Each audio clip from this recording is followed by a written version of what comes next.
Hey folks, this is Vince with Dad's Gaming Addiction, and welcome to another episode of Dad on a Budget. Today we'll be reviewing Infested Planet. This game came out March 6th, 2014. It was in early access prior to that, and I played the heck out of it. There is a couple of DLC available for purchase if you so want it. The Trickster's Arsenal is $4.99. It includes new abilities, an Iron Man mode, new mutator structure. We'll explain a little bit about that later. There's also a Planetary Campaign DLC for $7.99. It includes things like a strategic campaign map, there's tech progression, 3 new weapon and enemy types, different things like that. The game itself is a real-time strategy / squad management game. It's about $15 on Steam. It's single player, and I have about 22.6 hours on record. So what exactly do you do in this game? Well, you manage a team of Marines, and you're put up against swarm of alien bugs. So basically, with these Marines, I'm taking alien bases, and when I take alien bases, I earn these battle points, and those battle points, they're called BP, I'm assuming that's short for battle points. These battle points can be spent on weapons to upgrade your squad, like you can click on a rifleman and say, nope, I want you to be a flamethrower guy now, or I want you to have a shotgun now, or a sniper, stuff like that. You can also place support structures like turrets and shield generators, or you construct buildings to give yourself some passive bonuses. As you take more bases, though, the aliens actually mutate and make your life harder. Some of these mutations aren't so bad, other ones, well, let's just say you may have to rethink your strategy of it because you'll find that the weapons that you're using are completely useless to this new mutation that the game threw at you. So what do I like about the game? First of all, customization. The skirmish mode does have presets to where you can choose the map, you can choose your difficulty, that's fine. Yes, there is a campaign, that's there, but skirmish, in my opinion, is where it's at. It does have presets, but there is a custom option where you can customize almost anything and everything. If you want more Marines or less Marines, you can start with more BP or less BP. You can include more or less alien mutations, and you can sort of configure when they trigger. You can actually click on specific mutators. Let's say you want to try and fight against like these 3 or 4 specific mutators that you're having a tough time with. You don't know how to deal with it. So you can enable only those mutators. And, you can practice with that. You can also add more ammo and BP crates. Basically, there are little crates on the battlefield. The yellow crates are ammo crates. Ammo is sort of like a consumable resource that you can use to activate special abilities. It does recharge slowly, but these crates, if you right-click on them and your characters or your Marines are near them, they'll re-energize that ammo count considerably. The purple crates are like research crates. You click on them and then you drag them back to one of your bases that you've captured or the one that you started with, and you'll gain a permanent BP bonus. Different things like that. So I love the customization. That's my all-time favorite thing. The next thing I like is the adaptive AI. It will mutate and buff itself in a variety of ways. The Trickster's Arsenal DLC, it just makes the game even more ruthless. For example, let's say you're using shotguns or turrets. Those use ballistic weapons. Well, the computer will say, okay, we'll just maybe spawn a unit that has a very hard shell, or maybe like a spike wall or something that makes bullets almost ineffective. So you have to sort of switch up a little bit, maybe switch to flamethrower guys to try and get through all of that. So the AI will try to analyze what you're doing and stop you. So I like that. Another thing I like is the Starship Troopers vibe, or the Terran versus Zerg vibe if you're into StarCraft and not Starship Troopers. But it's hard for me to believe that you like one but not the other. But anyway, yeah, it's just you've got like 5 Marines against like maybe 5 to 15 alien bases that are constantly pumping out aliens at you. And it's just a huge Zerg rush, if you will. Lots of aliens coming at you. How do you deal with it? Do you split your troops up, your Marines up? Do you put down turrets to cover one end and then use your Marines to push on the other end? Up to you. Again, it also depends on the mutators. The Planetary Campaign DLC adds a ton of progression to the game, which is really cool. It's sort of like what Command & Conquer, I think it's Red Alert 3, I think.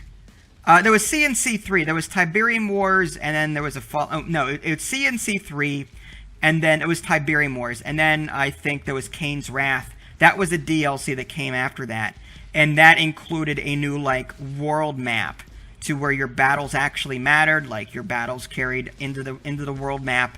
Same thing with this. You can move units on this campaign map.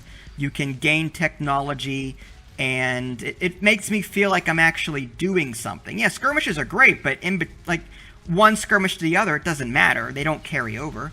All you really do in the skirmishes is like, okay, how can I change it now to make it more challenging, less challenging? At least in the Planetary Campaign, the game is like, okay, well, this is what you've unlocked now, this is what you can use, and try and wipe out the aliens off the entire map.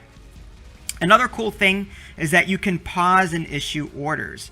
I don't do that, I probably should, but that is a possible thing. There is a strategic pause.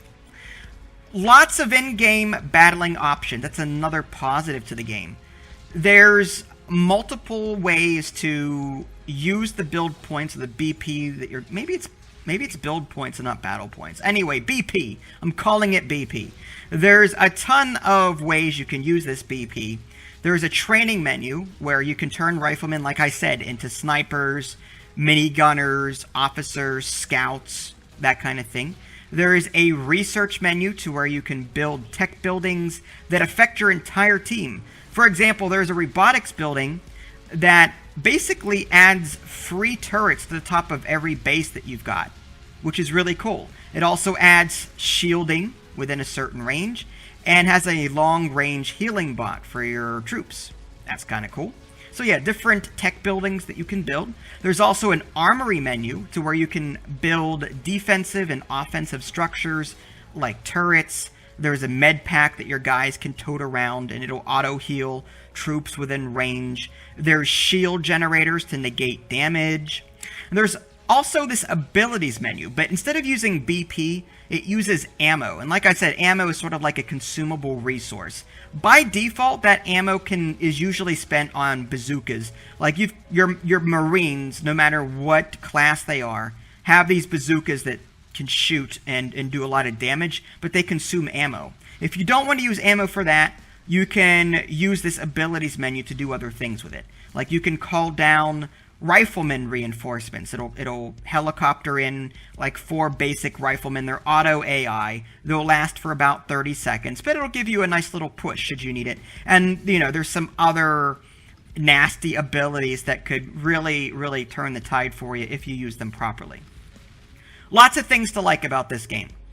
Iffy. These are the iffies. Like I said, as you're progressing in this game, there are mutations, okay? And that'll make the enemies significantly harder. These mutations will result in a consistent uphill battle. This war of attrition can be somewhat repetitive, in my opinion, but the gameplay is fun enough to where I don't mind that so much. So that's my iffy. The dislikes, very few, and I'm nitpicking here. The top-down view and the graphics might seem a bit simplistic to some people. I would have really liked some sort of 3D view or even the ability to zoom in more closely because sometimes it's hard for me to see my troops. You can only zoom in so far, is what I'm trying to say. I'd like to be able to zoom in more.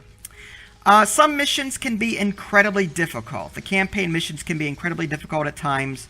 Knowing the strengths and weaknesses of the mutations help, but sometimes you just feel overwhelmed, and that's the difficulty, that's the learning curve. So, you know, that might be considered iffy to some people, but just be warned that some of the later campaign missions might frustrate you a little bit. Lastly, More bug types would have been nice. Yes, there is somewhat of a variety, especially with the mutations as they happen. But, you've got your slow-moving bugs to start. You've got these purple spitters that shoot slime at you and then do damage over time or whatever. You've got these assassin aliens that mimic you, and they try and take out your marines instead of going after your bases. But that's all there really is. The mutations usually... They do introduce one or two other alien types, but they're very limited in my opinion. And by that same token, I would have liked to see more turret types. There's like a ballistic turret type. It's like a machine gun turret. There's also this mortar and a flak. But other than that, I would have liked to have seen like a flamethrower turret, something like that. Okay, so that concludes the likes, the iffies, and the dislikes. So what did I think of it overall?